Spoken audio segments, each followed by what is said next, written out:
All right, good evening, ladies and gentlemen. This is the Netfield Experience. This is your host, Joey McGinnis. I have the uh, privilege and honor of introducing the next guest. I met this gentleman a while ago at my school, and very passionate about his content and knowledge, and just thought it'd be good to get him on the show here to share some of his knowledge with us, given some of the feedback that I've gotten on some topics. So it's a great honor and privilege to introduce Mycah Gaylord. I'll let him tell him a little bit about himself here shortly. But again, just wanted to dive in and have a conversation. This is going to be a little different than what we've done. Typically, we talk about relationships, but I thought we might dive into some financial, some literacy, some things that some single dads can appreciate. So again, welcome you, Mr. Gaylord, Mycah. Welcome to the show. Thanks for having me, man. Very excited. Looking forward to where the dialogue is going to go tonight. Again, as you said, very passionate about financial literacy and being able to dialogue with individuals about something that I feel like we should talk more of that doesn't get talked about enough. But again, I look forward to where we're going to be able to attack it and how we will attack the conversation tonight for sure. Sure. Appreciate that. Hey, and like I like to, I'm gonna dive right in. So Let's do it. to kind of set the stage, I'm gonna say, let's say you come in contact with a single parent, mom or dad, been working at a company for 5 or 6 years. Summer's coming up, and they got some things with their kids they're trying to plan, but they're not quite sure, what to ask, where to go, what to necessarily do with their money. So what might we start with as far as just some groundworks on just if that person came in contact with you, what might you start off by having conversations to get them going in the right direction? That's actually a great question, and I'm glad you asked that. And believe it or not, as elementary as this may sound, one of the things that I like to start with here lately when that conversation has started to get asked to me is I'll just simply show an individual a picture of a tree. Mm. In fact, I was recently at an elementary school and I showed a student, a classroom of fifth graders, a picture of a tree. Mm-hmm. What was so unique about this conversation and the feedback was when I asked the classroom, I said, name to me what you think are the most beautiful features on this tree. Okay. Students immediately said, the leaves, the branches, the trunk, the stem, right? But then I changed my question. I said, but tell me what you think is the most important part of this tree. And what an individual showed me, or what they responded to me, was the roots. Everybody agreed it was the roots. And I agreed with them as well. So when I'm having this conversation about financial literacy with an elementary schooler, so a fifth grader, or even an adult, I'll start with the tree, right? And understanding that the roots and or the foundation when it comes to financial literacy is what's going to be most important. Gotcha. Without a firm foundation, we said that a tree is not going to be able to grow and develop into what it wants to be. So no different than your financial situation. If you don't have the roots or the foundation in the proper place, it's not going to be able to grow and develop to where you want it to be. So when we start there, we're actually starting with general conversation, not even talking anything about money or finances yet. It's understanding what's the most important part, and that's the foundation. So we're starting with that tree. All right. So with that, kind of following that same thought process, and again, I appreciate you saying in two different contexts. I can say this, that I'm in the education space, so several of my students are watching or will watch my show periodically. So with that group and then the adult group, so maybe we'll tackle it from that different. Does it matter to that young adult, like how much necessary money you make to be able to water this tree or grow your tree to have the things you want to do in it? Does that matter to a person that's looking to grow those roots? It does not, and it should not. At the end of the day, you got to realize we're all going to start somewhere. And one of the things that I've been trying to tell a lot of individuals, especially young adults, or even parents that are trying to teach their children, is that we've got to be careful in conveying a message that when it comes to financial literacy, a one-size-fits-all approach. That's not how it's going to work. That can't be how it is. In fact, when you try to do that, when you try to push that agenda onto someone, that's how you easily can get someone discouraged, right? Because a lot of times those one-size-fits-all approaches may not be realistic. They may not be achievable. They may not be measurable. They may not be realistic, right? So when you're able to have the conversation, at best, try to make sure that you reiterate that this is going to be specific to you. Personal Okay. finances is unique to you. It's not a one size fits all approach. Don't let anybody try to box you in to one Okay. set thing. Okay. So let's now the teachers coming to me. What are some key financial terms that adults and young adults should be mindful of as they look at their finances and enter in a space that they may feel, hey, I don't know enough of the lingo to really go into an establishment to even know what to say. What were some terms and things that you may say that they should just become, a little bit more literate, um, or knowledgeable about? What are some things that maybe you would say you want to make sure you at least understand a couple terms? What might those be? So again, foundational terms, right? So needs, Okay. wants, Mm-hmm. saving, Okay. checking, Okay. interest, All right. things like that are some of the basics that you can just start off with. But I mean, honestly, if you just knew needs and wants, you're good there when we're talking about trying to start the conversation about financial literacy. Okay. And I'm actually, y'all can't see me, but I'm assuming to be taking some notes. I feel it coming. Okay. So Micah, let's dive a little bit deeper. So a person comes to you and say, "Hey, I two immediate needs or wants I have. One is I want to take a vacation a year from now. I want to take my family somewhere nice. That's one maybe need or want they have. And then say long term, they start talking about, you know, I hear about these 401ks and investments, and my company's talking about these things, but I don't know enough about them. What would you advise somebody to do to want to be able to maybe accomplish that vacation? Some short term a need and want, and maybe that long term need and want that they have. Plan. Plan is Okay. going to be the biggest thing. And then break the plan down into a goal that is one that's realistic and achievable for you.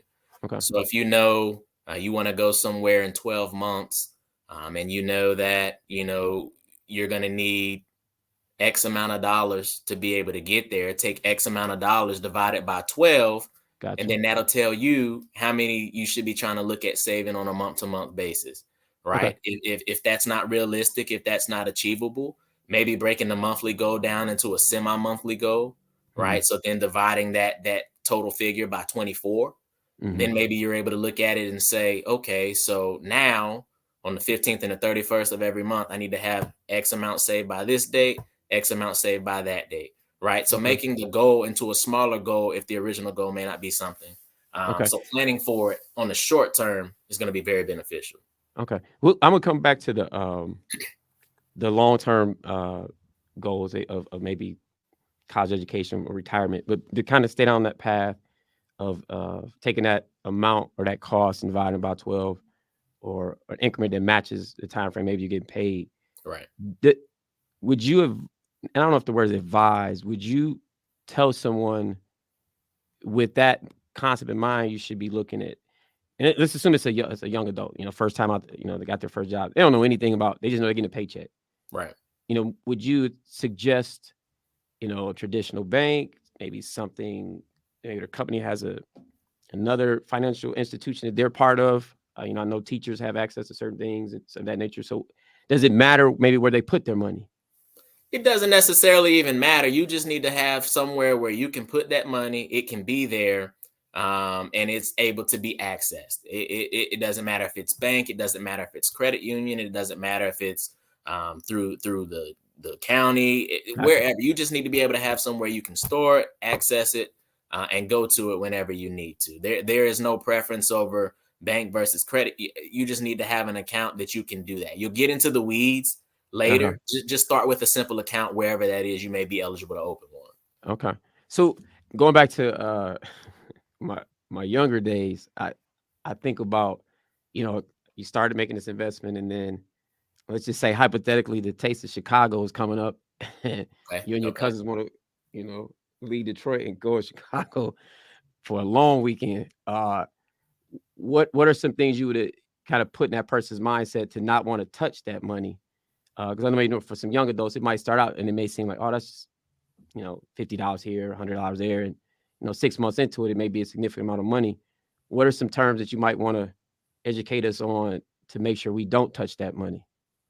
If that makes sense. No, I got you. Discipline, sacrifice Uh huh. is words that come to mind: prioritize, um, needs versus wants again. Right, right. Those are some of the main ones that I can think about just off of the top of my head. Uh-huh. But when you're thinking about, when you know, so you've already set the end goal in mind. When you know what your goal is, you got to be disciplined to stay on track, right? Mm, A lot of mm, times we don't have that discipline, so a lot of times we get off track, and right, then we're upset when the goal or times to come to be able to achieve the goal, we can't, right, because we strayed off course, right, right? So right. discipline is the big one that I hear when you say that, Uh-huh. discipline and sacrifice, because that may mean that, okay, maybe I can't go out this weekend to the ball game, or maybe I can't go out this weekend to the arcade or the skating rink because I know I'm trying to go to Chicago in 6 months. So, that delayed gratification, Right. especially for our young adult generation, is hard to grasp hold of and take hold of, because we're right now, we're a popcorn generation. We want Yes, it right now. yes. We want to put it in the microwave and it's there tomorrow. It doesn't always Right, work like that. right, In some instances it could, but the reality is it isn't always that way. right, So right. again, the words I hear are discipline, sacrifice. Those are going to be some of the main ones there. Okay. Now you mentioned, interest earlier. Mhm. For a young adult, how would you kinda break that down in maybe concepts or terms that they could say, "Oh, it makes sense to me now." Because I was, at that age, I'm not sure if I'd quite understood, compounded, and I'm just throwing out some terms that might necessarily we wanna go, Right. but just kinda take it, and again, I'm talking to a younger, right out of school person that may, not quite understand it. What's some of the benefits of just interest when it comes to your finances? So we'll keep it simple. The money that you have in the account already Mhm. makes more money. Okay. Just keep Okay. it simple that way. What I found is when you try to get into the weeds with that generation, the Yeah. head is just like all over the place, Right, right. right? But when you tell them, hey, interest might mean you put $1 in, and then in a few months from now, you might have $3, There you go. allowing them to realize that just by leaving it there, it can grow. Okay. That's the simple way to put it for that age group. And then Okay. that way, what they understand is, okay, if I leave it here, the hope is that this money will grow eventually. Gotcha. But the more that I put in, the more it will grow. So Okay. that Okay. that's how I would try and leave it with them. Okay. Is Are we at a point in our, I love the literacy term, because again, as an educator, I think the more we know, the better we can do in our finances and our decisions. Credit score, and I know it's quite necessarily where I wanted to go, but I'm just thinking, is that something that this young adult should be concerned about? And if so, what might you, just real quickly, maybe a couple of things, hey, do this, don't do this. As again, that, so we got them locked in, I'm using it now, fresh out of school, making decent amount of money for the skill set they bring to the table. They're saving, and that trip's coming up, and we know there's some credit opportunities, or not. What might you advise them as it relates to just their credit score, how they can be more literate for how that can impact them, positive or negatively, to be honest with you. I think it's just like you said, seek out the education. So one, Mm, understanding what a credit score is, what mhm, a credit score tells somebody that works at a financial institution about you, how to mhm, optimize the credit score, right? So in simple terms, a credit score provide somebody with an ability to see your ability to make payments on your obligations. Let's keep it simple there, okay. right? So Mhm, a credit score tells a financial institution how likely Mycah or Joey are to make their mhm, payments on time, or how unlikely they are to make payments on time. mhm, Credit score tells us at financial institutions if you are a risk or if mm, you are a low risk. mm, And then just educating on how I can make sure that I have a good credit score. So the biggest thing is make sure you pay your obligations and okay. pay them on time. Okay. If I Don't had a go if I had a repeat button and some hand claps, I would say that say it right, again. right, Okay, right. understood. The biggest thing for this generation now is to know, make sure you pay your obligations and pay them on time. Okay. Obviously, we can get into the weeds of how you calculate the credit score and all of that, but we won't go there. But the biggest thing when it comes to how your credit score is calculated is your payment history. Mm, So make sure that if you don't do anything, pay your obligations on time. Then mhm, you'll get into things like not maxing out your credit cards, and mhm, allowing your credit history to be established for a length of time, and not applying for too much credit. But the biggest thing that a young adult, getting ready to step into the credit world needs to know is make sure you pay and pay things on time, because that's 35% of the score. And then if you have those credit cards, don't max them out. Try to keep that below the 30% threshold. Because again, 35% and 30%, that's 65 right there. So that's more than half of your score just in two of the factors when we're looking at trying to calculate credit. So, wow. Where's my yeah. notes at?